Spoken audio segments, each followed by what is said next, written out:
Josiah beat the living daylights out of the Cloud's bully and announced to his daddy that he was tired of ciphering and mathematics on account it's only good for adding up the number of critters or Indians you can kill.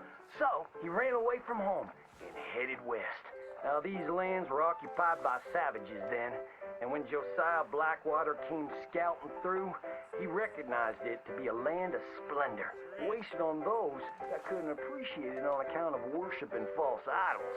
He got rid of all them pesky buffalo, and thereby ensured those infernal Injuns didn't have nothing to eat.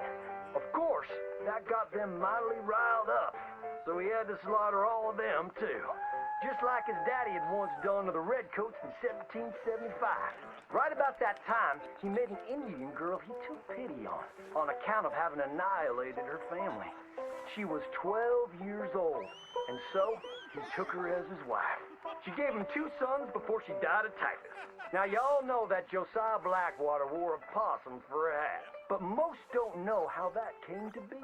Well, one day, old Josiah was riding a couple of alligators down the Lanahatchee River. Riding, standing up, shooting eagles right out of the sky when he sees a big old mountain lion about to eat a possum.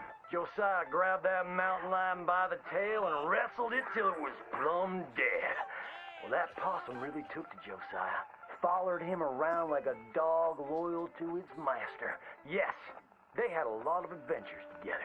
Now Josiah never cried a day in his life, but he pert near did on the day that possum passed. For they were mighty fine friends.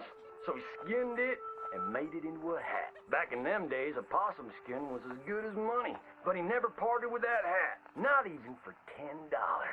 Once he founded the town of Blackwater, he sent word for settlers to come. It was the last stop in the west before San Francisco. He met a girl by the name of Rufina Helsby at a barn dance one night. Took her as his wife and settled down. Built himself a cattle empire and had 14 youngins. But Josiah Blackwater wasn't the home-loving kind, and he grew mighty restless. One day on the courthouse steps, he announced, "You may all go to hell, and I will go to Saint Denis." And so he did. Enjoyed French pursuits of strumpets and wanton gluttony, which is where he came upon the idea of running for Congress.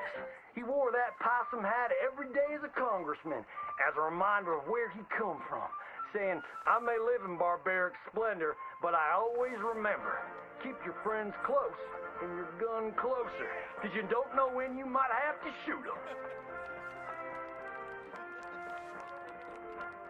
Beautiful history lesson.